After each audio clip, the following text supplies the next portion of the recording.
साधन मन परम प्यारे राम, परम पूज्य गुरुजन, परम दिव्य आत्माएं और आप सबके मंगल आशीष लिए परमेश्वर कारण कृपा करके अपने श्री चरणों में लेके आए हमका बारंबार धन्यवाद, अनंत बार धन्यवाद। मन के रूपांतरण में गुरुजन लेके आते हैं, उनका बहुत बहुत धन्यवाद, बारंबार धन्यवाद।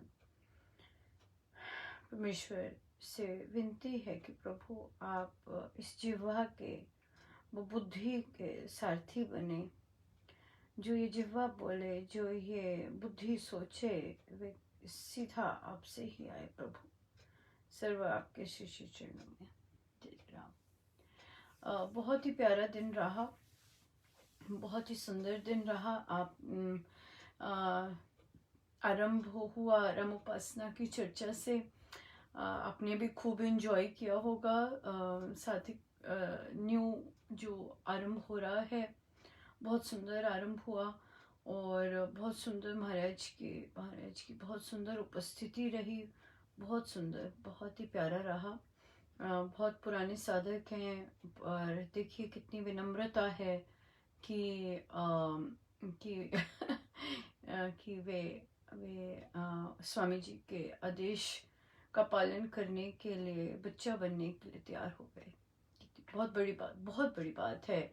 न केवल साधना के तौर पर बड़ी बात है, बल्कि साधना के तौर पे तो है ही बड़ी बात कि इतने बड़े हैं, इतनी लंबी तरह से दीक्षा ली हुई है, पर उनमें से कई अध्यक्ष भी हैं, बहुत बहुत देर से गुरुजनों के सत्संग वगैरह भी कर रहे हैं। सो बहुत बहुत परमेश्वर कृपा करें, जिस उद्देश्य से महाराज उन्हें लेके आए हैं, वह उद्देश्य बहुत सुंदर सफल हो गुरुजनों की कृपा पर से।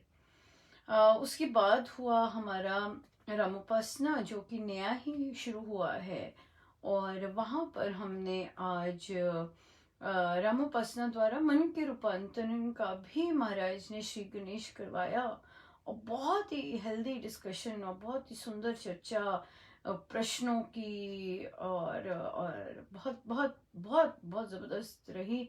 और हमने महाराज का उसमें पहला ही आरंभ को जो आदेश है अनन्य भक्ति पर था कि अनन्य भक्ति और किसी पे ना हो, केवल एक पर हो। इस तरह का हम स्वामी जी महाराज का कोट था, जो कि हम अगले रविवार भी लेंगे नए ग्रुप के साथ। सो बहुत बहुत ही सुंदर उसका आरंभ रहा। बहुत सारे प्रश्न थे और आगे स्पष्टीकरण ज़्यादा थे प्रश्न किए तो स्पष्टीकरण ज़्यादा थे। बहुत अच्छा रहा। और उसके बाद आया वो जैकपॉट जैकपॉट, क्योंकि आज संडे था और बहुत ज़्यादा चीज़ें आरंभ हुई थी, इस वीकेंड होनी भी थी। तो सबसे पहले हुआ बच्चों का भजन का, और बहुत ही आनंद लिया। आ रहे थे कमेंट्स, आई थिंक साधिका जी ने लिया था ये जो भजन के ग्रुप से ही दूसरे साधक ले रहे हैं, और नए साधक हैं मन के रूपांतरण में या यूथ सत्संग से रिलेटेड हैं। तो इसी के संदर्भ में ये सब उसी के छत्र के अंदर आ रहा है। तो बच्चों ने बहुत एंजॉय किया, और सो बहुत बहुत कृपा बरसी, आई गेस, क्योंकि संडे वाले में ज़्यादा बच्चों ने ऑप्ट किया था। सो बहुत एंजॉय किया उन्होंने, लग रहा था। सो देखेंगे हम सत्संग में कोई ना कोई तो गाएंगे और एडल्ट्स का भी आज भजन का आरंभ हुआ, और सभी जगह सभी भजनों में स्वामी जी महाराज के भजन किए जाएंगे पहले। मैंने 3 दिए हैं ऑप्शंस। लेट्स सी कैसा रहता है और कैसा चलता है। और या तो एडल्ट्स का भी अच्छा रहा, और बहुत बहुत न्यू बड़े कई एक का तो मैसेज आया कि मैं आपको बता नहीं सकती मैं कैसे आपका धन्यवाद करूं कि ये सब आपकी वजह से मुझे आज इतना ज़्यादा आनंद आया। बिल्कुल। और हाँ, बिल्कुल घर बैठे कैसे महाराज ने ना जाने कब कब की इच्छा होती होंगी, और अब बुजुर्ग हो गए, और पर फिर भी इच्छा कितनी होती होगी कि मैं अपने गुरु के लिए गाऊं। सो महाराज की बड़ी दया है, बहुत बहुत कृपा है। और आज मुझे भी जो दूसरे सत्संग में महाराज लेके जाते हैं वहाँ भी सेवा का अवसर मिला, और बहुत बहुत ही आनंद रहा, बहुत सुंदर आनंद रहा। किसी ने कहा कि आपके रिकॉर्डेड भजन होते हैं, मैंने कहा नहीं। नहीं, रिकॉर्डेड भजन नहीं होते। केवल गुरु अपने परमेश्वर के लिए होते हैं, बस उन्हीं के लिए है, अपने गुरुजनों के लिए है, रिकॉर्डेड नहीं रखे होते।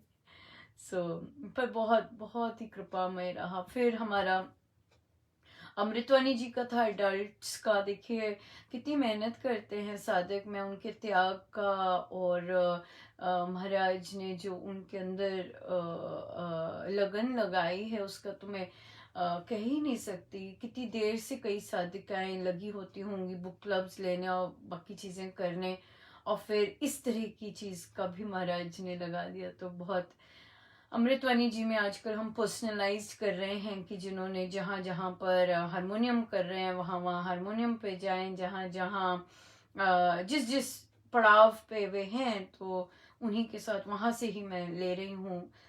सो बहुत अच्छा। तो एक नए साधिकाएं हैं और नया गाना शुरू किया, तो उन्हें बोला कि भाई अब आप हारमोनियम का क्या सीन है, कैसे लेंगे। कहते हाँ हाँ अनुपमा ले लेंगे। और तो उनका ढोलक, कहते हाँ अनुपमा ले लेंगे। मैंने कहा अच्छा अब आप बोल रहे हैं ले लेंगे, तो अब मुझे होगा कब ले लेंगे। तो इतनी जोर की हंसे, कहते नहीं जल्दी ले लेंगे अनुपमा। का फिर ठीक है। तो क्योंकि कहते वो हंस इसलिए रहे थे कि ऐसी चीज कभी की नहीं। उनका बिल्कुल हाँ, बहुत जन हैं जिन्होंने ऐसी चीजें नहीं की पर कर रहे हैं, तो अब जब हो रही है तो क्यों ना उसका उसका भी हम एक सुंदर सी कड़ी बन जाए, है ना। इतना कुछ हो रहा है। इतना कुछ दे रहे हैं, तो समय बहुत ज्यादा अनुकूल है, तो हम गोते ले लेते हैं, है ना, डाइव इन कर लेते हैं। और सबसे बहुत ही जो लोग नहीं आते पर जो लोग आए कल सत्संग में सुबह, गजब का था। और बच्ची हारमोनियम पे थी और उसकी मम्मा ढोलक पे थी। ओ तेरी बाप रे। पूरा बहुत बहुत आनंद था। और ऑनलाइन सत्संग की ये बात है कि पीछे आराम से नाचा भी जा सकता है। ये बात बहुत बहुत सुंदर रहती है। बहुत सुंदर था, बहुत रौनक था। और बच्चों के भजन, अडल्ट्स के भजन, क्या गजब के। बस इट्स जस्ट इट्स बहुत सुंदर है, बहुत सुंदर है। और कल तो बहुत बच्चे तैयार हो रहे हैं, हारमोनियम पे भी बच्चे तैयार हो रहे हैं। बस आई गेस कुछ ही महीनों की बात है, महीनों भी नहीं, एक आदि की, जब ये लोग भी हारमोनियम के साथ सभी बच्चे रेडी हो जाएंगे कुछ कुछ तो। बहुत बहुत धन्यवाद महाराज का, सब उनके श्री चरणों में। और ये सब हम सब के मिलकर ही संभव हो रहा है। आपके आशीर्वाद जो कि सर्वोपरि, उसके बाद एक एक इतने सारे जन जो जुड़ चुके हैं और मेहनत कर रहे हैं, एक बहुत बहुत जबरदस्त। और ये सब महाराज की एक बहुत अद्भुत लीला है, और हम बारंबार धन्यवाद करते थकते नहीं है महाराज कि आप इतनी जबरदस्त कृपा कर रहे हैं। बहुत बहुत अनंत अनंत अनंत अनंत बार धन्यवाद, अनंत बार धन्यवाद, अनंत बार धन्यवाद। महाराज ने कल के प्रवचन में भी कहा कि परमेश्वर गुरुजन देते सबको है, सबको अवसर देते हैं, सबको देते हैं, और किंतु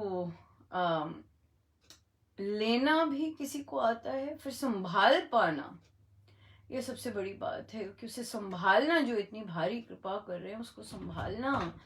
और फिर अभिमान के कारण हम सब गिर जाते हैं।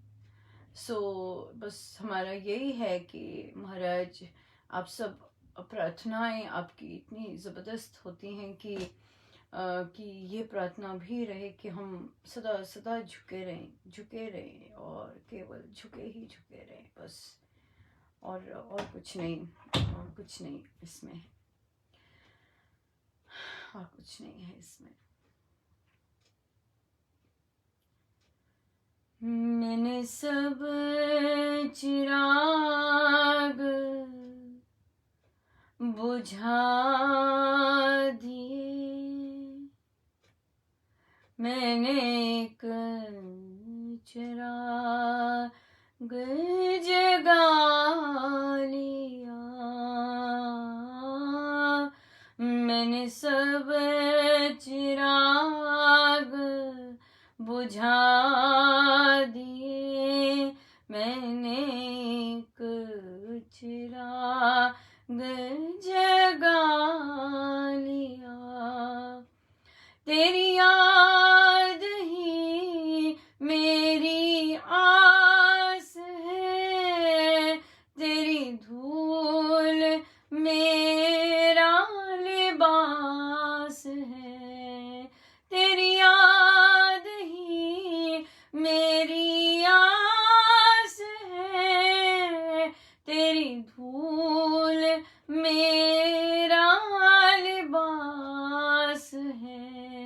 मैंने तुझको अपना बना लिया, तूने मुझको अपना बना लिया, मैंने सब चिराग बुझा दिए, मैंने एक चिराग जगा लिया, मैंने सब चिराग बुझा दिए। मुझ धूप छाँव का गम नहीं, तेरे कांटे फूलों से कम नहीं, मैं मुझ धूप छाँव का गम नहीं, तेरे कांटे फूलों से कम नहीं, मुझे जान से भी अजीज है इस चयन में तेरा दिया लिया, मैंने सब चिराग बुझा दिए, मैंने एक चिराग जगा लिया, मैंने सब चिराग बुझा दिए। तेरी रहमतें बेहिसाब है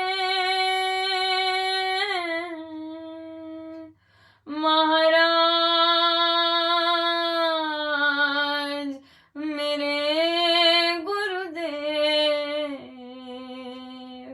तेरी रहमतें बेहिसाब है, करूं किस जुबान से शुक्रिया, कभी मुझसे कोई खता हुई तूने फिर गले से लगा लिया, मैंने सब चिराग बुझा दिए, मैंने एक चिराग जगा लिया, मैंने सब चिराग बुझा दिए।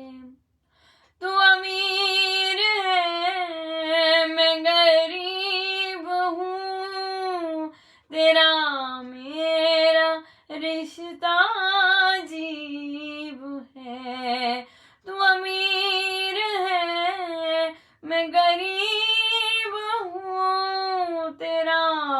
मेरा रिश्ता अजीब है, कभी रुक गया तो चला दिया, कभी गिर पड़ा तो उठा लिया।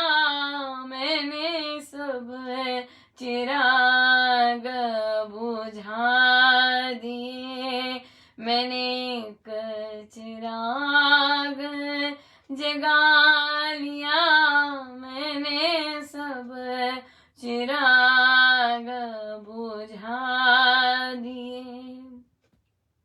मेरे साथ साया है आपका, बस ये तसल्ली की बात है।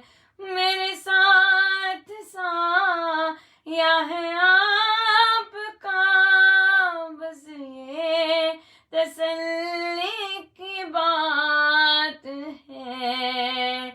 मैं तेरे चरणों में खुद को मिटा सकूं, बस यही मेरी आस है। मैंने सब चिराग बुझा दिए, मैंने एक चिराग जगा लिया, मैंने सब चिराग बुझा दिए।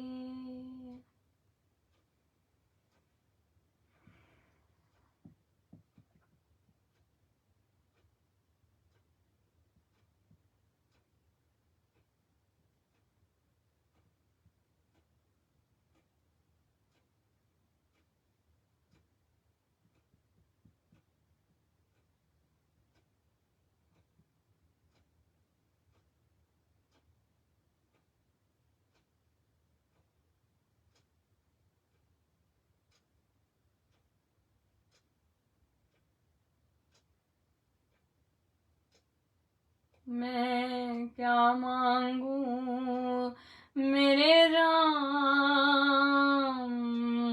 तुझसे, तेरे सिवाय मैं क्या मांगू मेरे राम तुझसे, तेरे सिवाय मैं क्या मांगू मेरे राम तुझसे, तेरे सिवाय मैं क्या मांगू मेरे राम तुझसे, तेरे सिवाय मैं क्या मांगू मेरे राम तुझसे, तेरे सिवाय मैं क्या मांगू मेरे राम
मुझसे तेरे सिवाय।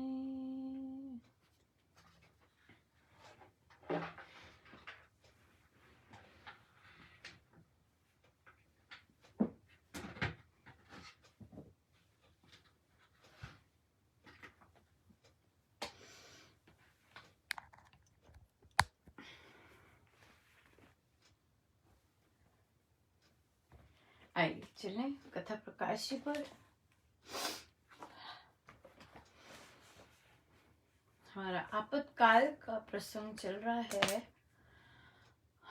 और हम पृष्ठ हैं 517 पर, 517। तीसरा प्रसंग। सरस्वती नदी के आसपास जो ब्राह्मण बसा करते थे उनका नाम सारस्वत था।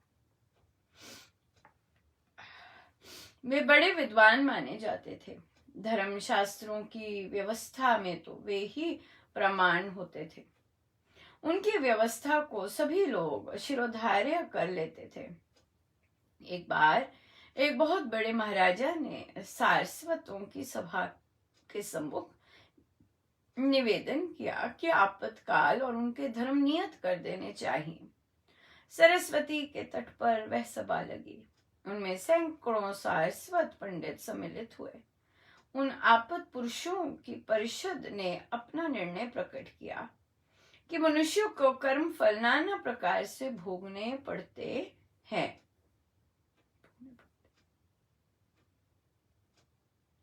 इस कारण विपत्तियां भी नाना है और अनगिनत है। उनकी संख्या नियत कर देना उचित नहीं, परंतु मोटे आपातकाल 7 समझे जाते हैं। एक तो रोग को आपातकाल कहा है। रोग में निषिद्ध वस्तु सेवन से मनुष्य प्रायश्चिती नहीं होता। दूसरा आपातकाल दुष्काल, भयंकर काल भी एक आपदा ही कही है।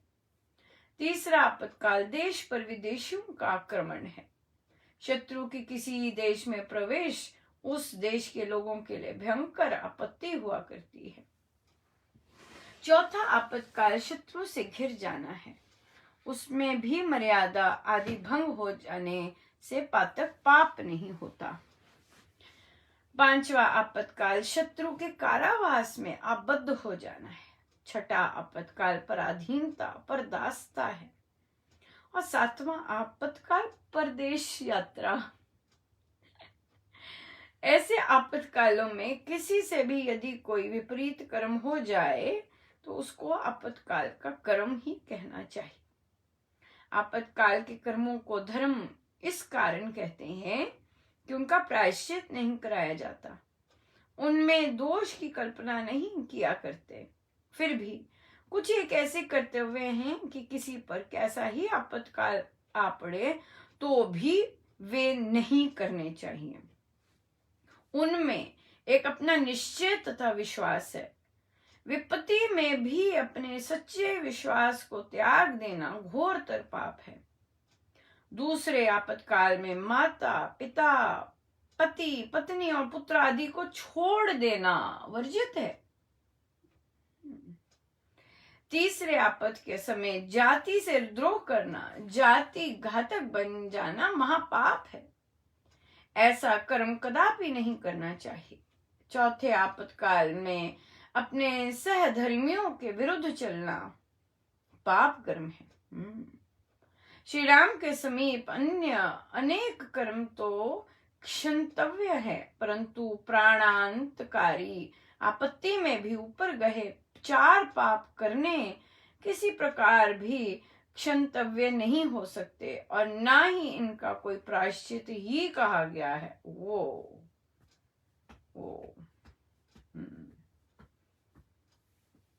ये 4 महापाप कहे हैं जिनका प्रायश्चित नहीं किया जा सकता। कोई फिर से पढ़ना चाहेंगे पढ़ सकते हैं। पृष्ठ 517 था। कर सकते हैं या इनके पाप नहीं कर सकते। बहुत बहुत धन्यवाद महाराज का। बहुत कृपा बरसाते हैं हमें, कैसे पग पग पर हमें हमारा मार्गदर्शन करते रहते हैं। बहुत सुंदर, बहुत ही सुंदर। सो आज रामोपासना जो लेते हैं उनके साथ भी हमारी, मैंने उनसे भी उनकी राय भी लेना चाह रही थी, जो कल यहाँ पर महाराज श्री ने तय करवाया कि जो साधक 2 रामोपासना ले रहे हैं, उपासक का आंतरिक जीवन या 3 भी, वो एक ही लें, उसमें चयन कर लें कहाँ वे करना चाहेंगे। कोई शुरू से कर रहे हैं, फिर से शुरू से ही अच्छा रहेगा, क्योंकि कुछ ना कुछ तो होगा, तभी महाराज ने ये इस तरह से फिर से शुरू करने को कहा होगा। कुछ ना कुछ तो होगा, महाराज की कृपा ही है हर जगह तो, और उनका कृपा ही कृपा है। सो इससे अच्छा है कि बिल्कुल बेस से शुरू हुए, फ्रेश स्टार्ट करें। और आज देखा कि रामोपासना में जब रामोपासना द्वारा मन का रूपांतरण भी आरंभ किया, बहुत अच्छा रहा, बहुत कृपा बरसी, बहुत सुंदर अनन्य भक्ति पे था। तो अनन्य भक्ति जब पूछा कि राम की कह रहे थे, तो वहाँ प्रश्न पूछा कि ये जो स्वामी जी के राम हैं, आप क्या मानते हैं इन्हें, ये प्रश्न था। क्योंकि अगर किसी पे विश्वास करना है तो उसके बारे में जानना बहुत जरूरी है, राइट। और उसके एक हो जाना, उसके हो जाना तो बहुत आवश्यक है। सो कौन है ये राम? तो सबसे पहले उत्तर आया कि भगवान है, परमेश्वर हैं। बिल्कुल है, पर हैं कौन? क्या क्या क्या इनका स्तर क्या है जो हम राम नाम मानते हैं? तो फिर आया कि हम नाम में मानते हैं। सो जो भगवान राम जब सीता मैया को लेने जा रहे थे, तो उनका जो नाम पत्थरों पे लिखा गया, वो हम नाम मानते हैं। सो उनका, हाँ, पर वो नाम है किसका?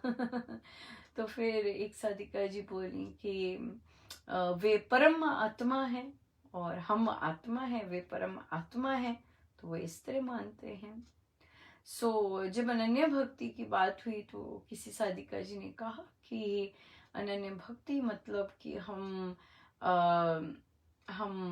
जो है शिव जी, माँ कृष्ण जी, ये सब में नहीं मानते, हम राम नाम में मानते। तो बहुत अच्छे इंटरेस्टिंग थे। तो फिर वहाँ चर्चा चली कि स्वामी जी महाराज के राम है कौन? पर ब्रह्म परमेश्वर, इस अनंत ब्रह्मांडों के स्वामी, जहां से हर एक रूप आता है, हर एक रूप आता है, हर देवी देवता का रूप आता है, हर नाम जहां से आता है, अनंत नाम है परमेश्वर के, सब नाम जहां से आते हैं, वे उस राम की बात कर रहे हैं हम।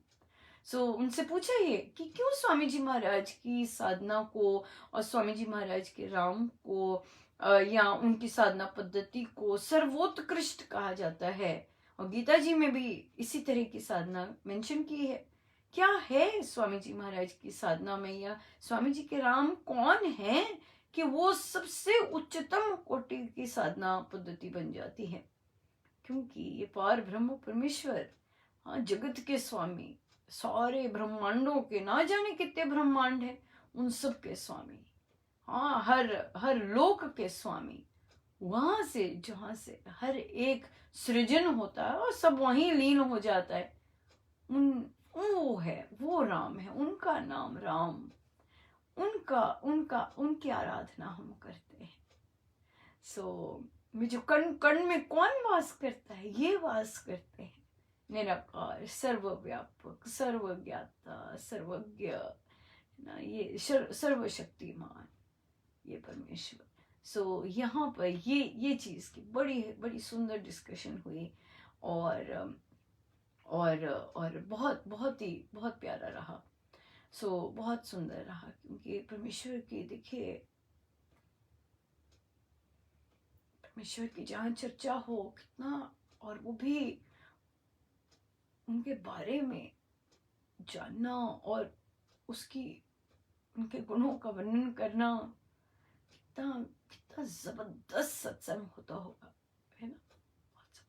बहुत जबरदस्त चर्चा होनी और बहुत जबरदस्त, बिल्कुल कि हम देखिए किसकी आराधना कर रहे हैं।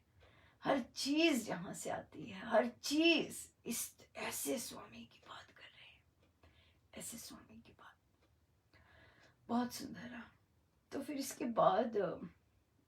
बाद भी प्रश्न आया कि अनुपमा, अब देखिए बचपन से ही हम करते आए हैं, परमेश्वर अपना धूप दिया बत्ती ये सब वगैरह वगैरह। तो कहते मुझे कुछ वर्ष पहले श्री राम शरणम के बाहर एक साधिका भी मिली, तो उनके साथ भी मेरी चर्चा हुई। तो मुझे उनके साथ हुई चर्चा याद है। उन्होंने कहा कि मुझे जो मेरे बच्चे ऐसे ऐसे बात की, मुझे देवी माँ से मिले हैं, ऐसे मिले हैं, पर अब तो सब एक ही है, ऐसे बोले। लेकिन मुझे समझ नहीं आया कि जो हम चीज बचपन से करते हैं वो कैसे छोड़ दें। हाँ, जो हम बचपन से करते हैं वो हम कैसे सडनली छोड़ दें, और फिर हम बच्चों को भी वही कहते हैं। तो अगर मैंने ये सब कहना छोड़ दिया तो बच्चे कहेंगे लो अब तुम इस पे आ गई हो, या जो भी बिल्कुल नेचुरल चीज है। तो तब उन्हें कहा कि स्वामी जी महाराज की साधना इतनी सहज है और इतनी शक्तिशाली है, तो क्या होता है कि यहाँ पर हम कुछ छोड़ते नहीं है। स्वामी जी तो कहते ही नहीं कुछ छोड़ने को, राइट। पर हम जब समझने के लिए तो हमें समझना होता है ना कि अनन्य भक्ति का क्या मतलब है। कई साधकों को गुस्सा भी आता है कि भाई अरे ये कैसी बात कर रहे हैं, अब छोड़ दे, ये क्या बात होगी, हमारा विश्वास है, हमारा प्रेम है, कैसी बात करते हैं ये बात। पर ये समझने की बात है। रियल लाइफ में तो कुछ भी फोर्स्ड करना सही नहीं है, स्पेशली साधना में।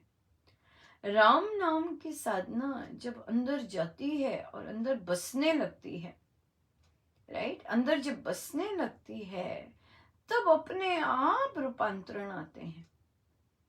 अपने आप परमेश्वर जो पुराने संस्कार हैं जिनकी अब जरूरत नहीं है वो गिरते रहते हैं अपने आप। वे उनका काम है करना। हमारा काम तो मात्र जैसे हमें सिखा रहे हैं महाराज नाम जाप करने, बस वही है। बाकी सारा काम तो राम करने वाले जो भीतर उस नाम में विराजमान है। परमेश्वर नाम से थोड़ी ना, उसमें केवल उसमें थोड़ा ना बंधे हुए हैं ना। स्वामी जी महाराज ने बड़ा सुंदर बोला। महाराज कहते कि परमेश्वर को तो महाराज स्वामी जी महाराज ने कहा उसे तो तू कह के भी बुला लो, वो तो तब भी आ जाएगा। उसको कोई नाम मत दो, तू कर के बुला दो, वो तब भी आ जाएगा। इतना इतना इतना करीबी है वे, इतने निकटी हैं वे। सो इसलिए कुछ नहीं छोड़ना होता। ये तो अपने आप आपको स्वयं दिखेगा।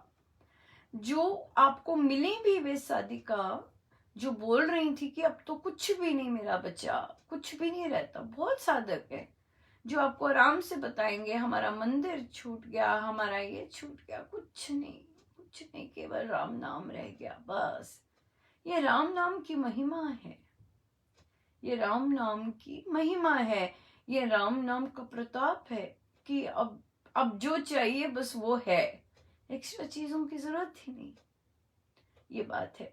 सो ये हमें अपने आप दिखेगा और अपने आप होता है, करना नहीं पड़ता। पर जो चाहत है अनन्य भक्ति की वो तो मांगनी चाहिए, प्रभु से प्रार्थना करनी चाहिए कि परमेश्वर मुझे अनन्य भक्ति दीजिए अपनी, और देव ना देखो कोई देख। और अगर देखते भी हैं, बड़े सुंदर इस पे भी प्रश्न आए कि हम जब देखते हैं इधर, अगर हमने मंदिर देख लिया या माँ काली देख ली या शिव जी बहुत पसंद है कर लिए हमने, हम उन्हें अपने ध्यान में आगे ला सकते हैं क्योंकि हमारा प्रेम है उस रूप के साथ। पर किसका रूप है वो? मेरे राम का रूप है, क्योंकि हर रूप मेरे राम से ही आता है, हर रूप राम से ही आता है। सो मुझे माँ पसंद है, मुझे भगवान श्री कृष्ण पसंद है, वो रूप पसंद है, तो वो रूप आता है। ले आइए आगे बेशक, और अपना राम मंत्र, आराधना किसकी कर रहे हैं, उपासना किसकी कर रहे हैं, राम नाम की। सो इसी संदर्भ में किसी ने प्रश्न पूछा कि अच्छा, राम मंत्र लेते हुए हम क्या दूसरे किसी और देवी देवता को ला सकते हैं आगे, उनकी पूजा कर सकते हैं? तो यहाँ पर उन्हें वही रोका कि उनको लाना सामने अलग बात है, किंतु उनकी पूजा करनी अलग बात है। राइट? लाना सामने तो ठीक है, क्योंकि हमें वो रूप पसंद है, और हम उन रूप, हमें पता है कि राम के ही सारे रूप हैं, राम से ही सारे रूप आ रहे हैं, तो मुझे अपने राम में बहुत आनंद है, बहुत सुंदर। उसके बाद अगर हम कहें कि मैं उस रूप की ही पूजा करूं, अब प्रश्न आ जाता है क्यों? क्यों? क्या है जो राम, जो समस्त ब्रह्मांडों के स्वामी हैं, वो नहीं दे सकते, जो कि वो रूप जो उन्हीं से आया है वो दे सकते हैं? पूजा करने का क्या मतलब है कि मेरे सहायक ये हैं। पूजा करने का क्या मतलब है कि मैं आपके चरण शरण में हूं, मुझे जो चाहिए होगा मैं आपसे मांगूंगी। सो क्यों ना हम ब्रह्मांड के स्वामी जो हमारे झोली में डाले हैं, स्वामी जी महाराज ने, जिनका नाम हमें जपने के लिए दिया है, क्यों ना हम उन्हीं के श्री चरणों में सर्व अर्पण करें। और क्योंकि हर रूप देवी देवता का, हर रूप वहीं से आता है, तो हम उन्हीं का रूप सब माने कि मेरे राम, ये आपका रूप। ये इसी में एक जी ने प्रश्न पूछा कि फॉर एग्जाम्पल हम सुखमनी पाठ करते हैं, वो भी समझे राम का है। तो मेरा प्रश्न आया कि आपको सुखमनी पाठ करने की क्या जरूरत पड़ी, जब आपके पास डायरेक्ट है सब कुछ? तो फिर उन्होंने कहा नहीं, मेरे कहने का मतलब है जब कोई बुलाता है हमें सुखमनी पाठ पर। अब ये दोनों में बहुत अंतर है। एक है कि हम सुखमनी जी का पाठ कर रहे हैं, और दूसरा है कि हमें बुलाया गया है। अब अगर हम कर रहे हैं तो यही प्रश्न होता है कि क्यों कर रहे हैं आप, क्यों कर रहे हैं? हर चीज तो परमेश्वर से है डेफिनेटली, पर हम सुखमनी पाठ के रूप में क्यों कर रहे हैं परमेश्वर का आराधन, जब हमें राम नाम का डायरेक्ट आराधन करने का प्रसाद हमें प्राप्त है।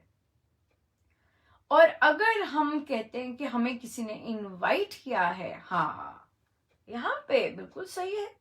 अगर हमें सुखमनी साहब जी के पाठ पर इनवाइट किया है तो मेरे राम है, अब मेरे राम है, क्योंकि समाज में गए हम, तो मेरे राम से ये सब आ रहा है, मेरे राम ही मुझे लेके आए हैं, मेरे राम ही अपने शब्द सुनवा रहे हैं। राइट? आप माता की चौकी पे जाते हैं, आपको इनवाइटेड है वहां पे, हाँ बिल्कुल है, मेरे परमेश्वर माँ के रूप में पधारे हैं, ये रूप भी मेरे राम से ही आता है। सो हर रूप मेरे राम से ही आ रहा है। किंतु जब हम खुद इंडल्ज करना शुरू कर देते हैं इनमें कि सब तो भगवान के नाम है, सब तो वही है, तब एक देव क्यों भाई, सब तो वही है। एक पुरुष है ना जिसके साथ विवाह किया, एक पुरुष। अब पुरुष तो कितने सारे हैं, है ना, सभी के साथ तो वैसा संबंध नहीं जोड़ सकते, है ना। बात ये आ जाती है कि अरे सभी तो पाठ, सभी तो प्रभु से ही हैं, हाँ कितने सारे पुरुष हैं, सभी तो पुरुष हैं और सभी तो भगवान के हैं, पर आपने सभी को तो अपना नहीं माना ना, आपने सभी के साथ तो गांठ नहीं बांधी ना, केवल एक के साथ ही बांधी है ना गांठ उसी तरह से जब राम नाम से पता है वे ब्रह्मांड के स्वामी हैं, वे समस्त देवी देवताओं को रूप देने वाले हैं, जो पता है हमें ये हैं, तो हमारी गांठ तो इनके साथ बंधी है ना, क्योंकि हमारे मंत्र ये हैं, है ना। हमारा विवाह तो इनके साथ हुआ है, राइट। हमारा विवाह हर देवी देवता के साथ थोड़ी ना हुआ है। हमारे गुरु ने जो हमें मंत्र झोली में डाला है, उससे हमारा विवाह हो गया हुआ है। हम उनके हो गए हैं, हम उनके हो गए हुए हैं। अब कोई कितनी देर लगा देता है अपने आप को मानने में उनका, ये तो अपने पे डिपेंड करता है।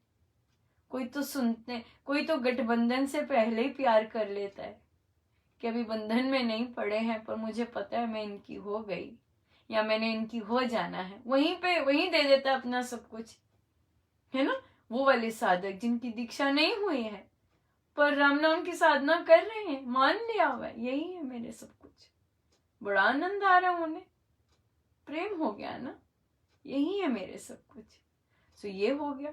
उसके बाद कई कई बंधन में पड़ते ही प्रेम हो जाता है।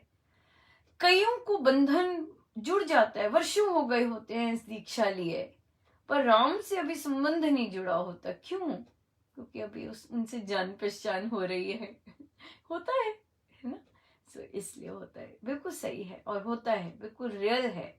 ये तो राम की कृपा होती है कि राम से प्रेम हो जाए, राम की कृपा होती है टोटल, जो उनके नाम से प्रेम हो जाए टोटल, और कुछ नहीं है। वो भी अकारण कृपा वो भी अकारण कृपा, गुरुदेव की, गुरुजनों की कृपा होती है जब ऐसा हो जाए। बहुत ही सुंदर, देखिए कितनी सुंदर चर्चा, ऐसे सत्संग लगते हैं दिन भर, कितनी कृपा है ना, बहुत कृपा, बहुत ही कृपा है। कहते एक और सुंदर सा प्रश्न, बच्चे ने पूछा कि आत्मा तो स्वामी जी कहते हैं बिल्कुल प्योर है और हम प्रभु का अंश हैं, आत्मा भटकती है, फिर ये क्यों बोलते हैं?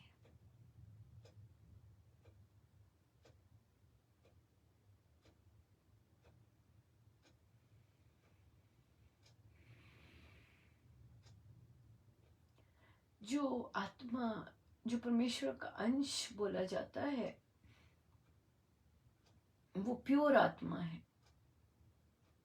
हाँ, जो प्योर आत्मा है, जो आनंदित है, प्रेममय है, हाँ, अनंत शक्तियों का भंडार है, सदा रहने वाली है, स्थिर है, जो शांति ही शांति है, ज्ञान ही ज्ञान है, वो आत्मा। तो अब क्या हो जाता है कि जब हम जैसे भी कर्म करते हैं, तो कर्मों का जो फल होता है, जो इम्पैक्ट होता है, वो हमारी आत्मा के ऊपर आ जाता है। जो भी हम एक्शन करते हैं, अच्छे करें एक्शन, तो हमारी आत्मा के ऊपर वैसा इम्पैक्ट आ जाता है, उसकी लेयर पड़ जाती है। अगर हम बुरे कर्म करते हैं तो वो उसका इफेक्ट हमारी आत्मा के ऊपर लेयर बन जाती है ना। तो अब क्या होता है कि इन लेयर्स के कारण ही हमें जन्म मिलते हैं। जब बहुत ज्यादा कामनाएं, डिजायर्स बहुत बढ़ा लेते हैं हम लोग, इस तरह की आत्मा को, हम सब जो आत्मा हैं जिनके ऊपर लेयर्स पे लेयर्स कामनाओं की, कर्मों की, फलों की पड़ी होती है, उन्हें जीवात्मा बोलते हैं। जो ये जो आत्मा भटकती है, ये जो शब्द आता है, ये किसके लिए आता है? ये जीव आत्मा के लिए आता है कि जीवात्मा भटक रही है। क्या होता है इसमें, क्यों भटक रही है? देखिए, बहुत इंटरेस्टिंग चर्चा भी हो रही थी कहीं, अब मुझे याद नहीं, कहीं पर बड़ी अच्छी हुई कि हम लोग जब देह छोड़ता है कोई, हमारा हिंदी में शब्द होता है सदगति मिले, है ना, या इंग्लिश में बोलेंगे may the soul continue on its journey, है ना। तभी बोलते हैं कि सोल ट्रांजिशनड, क्या मतलब कि वो इस देह से निकल गई है और आगे बढ़ रही है ना, ये बोलते हैं। जो बाकी धर्म है, ये चीज हो गई अध्यात्म की, हाँ, कि सदगति मिले, आगे बढ़ती जाए, अपने गंतव्य तक जाए। जो होते हैं बाकी धर्म, वो क्या बोलते हैं? Rest in peace. Rest in peace. कौन रेस्ट करता है इन पीस? देह। देह रेस्ट इन पीस करती है कि अब उसे पीड़ा नहीं हो रही, अब उसे और यातनाएं नहीं कर रही, वो देह। हाँ, तो जो लोग दफना देते हैं वो रेस्ट कर रही है अब देह। रेस्ट इन पीस, शांति मिले, शांति में आराम करे।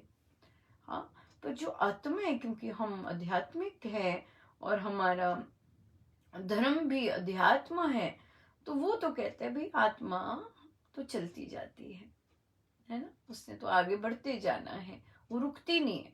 अब जो आत्मा अपने कर्म संस्कारों के भार से, अपने नेगेटिविटीज के भार से, अपनी डिजायर्स, अनफुलफिल्ड डिजायर्स के भार से, गिल्ट्स के भार से, गिल्ट गलानी और नेगेटिविटी, उसके भार से भारी हो जाती है। सो जब वो बॉडी से निकलती है, वो इतनी भारी हुई होती है इन कर्मों के कारण कि वो चल नहीं सकती। उसे चलना होता है, क्योंकि 13वें दिन एक गेट की ओपनिंग होती है इस प्लेन से, धरती के, जिसे मृत्यु लोक कहते हैं, उससे आगे बढ़ना होता है। तो कई आत्माएं उस गेट तक नहीं पहुंच सकती। 13वें दिन तक उस गेट को पार करना होता है। गेट में निकल गए तो आगे गति होती जाती है। पर कई आत्माएं, इतना भार होता है नेगेटिविटी के कारण, इतना भार होता है अपनी गिल्ट्स के कारण, अपने नेगेटिव फियर्स के कारण, अपने सब नेगेटिव एलिमेंट्स के कारण, कि वो चल नहीं सकती, वो यहीं रह जाती है। और फिर वो भटकती है। वो भटक गई क्योंकि वो यहीं है। वो भटकती आत्मा जो होती है, जीवात्मा उसे बोलते हैं, वो बहुत पेन में होती है। उसे यहाँ नहीं रहना होता, उसे आगे जाना होता है ना, उस लाइट को पार करना होता है, उस द्वार को पार करना होता है। सदगति जरूरी होती है। तभी मृत्यु के पश्चात भी इतने सारे पाठ पूजा होते हैं, ताकि आत्मा को एनर्जी मिले और वो चल सके, आगे जा सके। जो आत्माएं पुण्य राम नाम लेती हैं, सबसे सर्वोत्कृष्ट है ये कर्म, सबसे उच्च कोटि का कर्म है। सो जो राम नाम और निष्काम भाव से लेते हैं, निष्काम भाव से लेते हैं, तो उन्हें मृत्यु के पश्चात पुश नहीं देना पड़ता। वो अपनी ही शक्ति उनकी इतनी पवित्र होती है, इतनी होती है कि वो स्वयं ही चलते जाते हैं।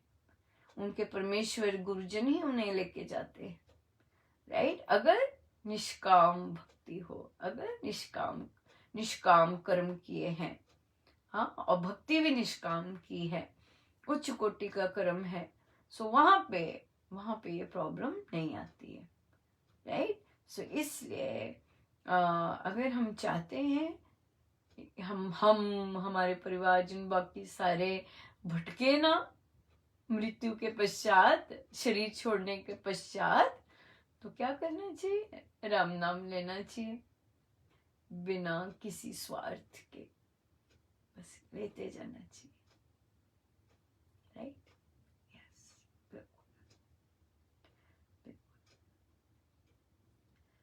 भज श्री रामम, भज श्री रामम, श्री रामम भज विमलमते, भज श्री रामम, भज श्री रामम, श्री रामम भज विमलमते, भज श्री रामम, भज श्री रामम, श्री रामम भज विमलमते, भज श्री रामम, भज श्री रामम, श्री रामम भज विमलमते,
प्रवचन पीयूष जी।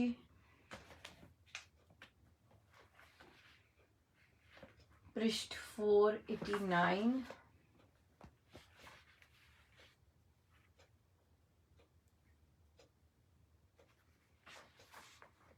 बत 32वां प्रसंग।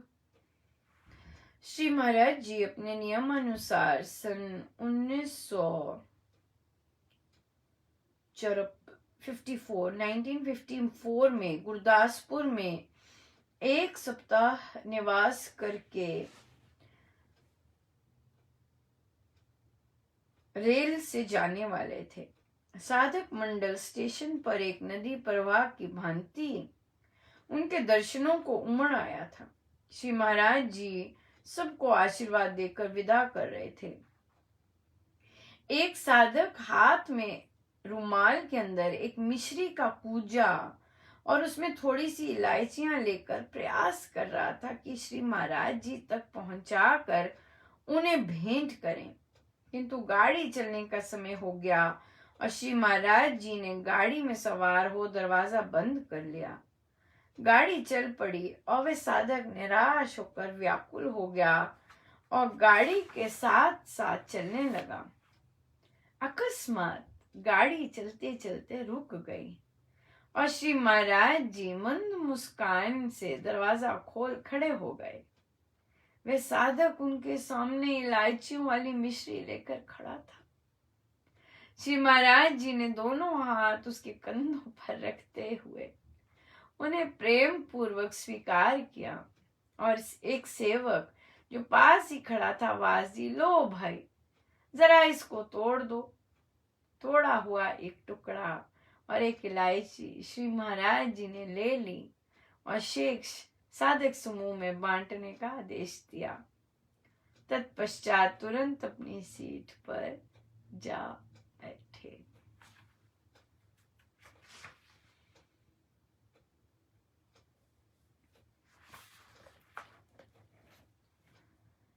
बहुत बहुत धन्यवाद गुरुजनों का। एक रामोपासना कन्या ग्रुप बुधवार रात्रि 9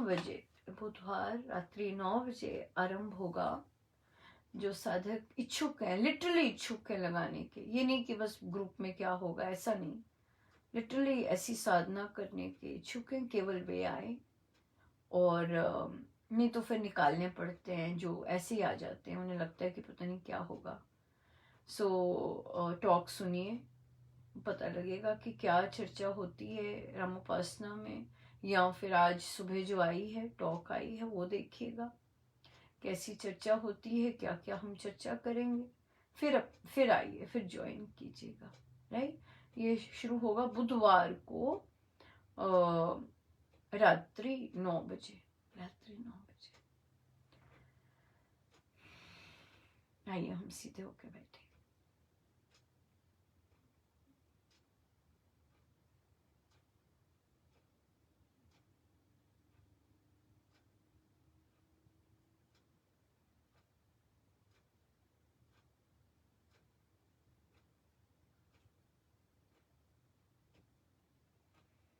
अपने प्रभु अपने गुरुजनों के श्री चरणों में बारंबार नमन, अनंत बार नमन।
सके हम बैठे रहें अपने प्रभु, अपने गुरुजनों के श्री चरणों, सब उनका, उन्हीं के श्री चरण।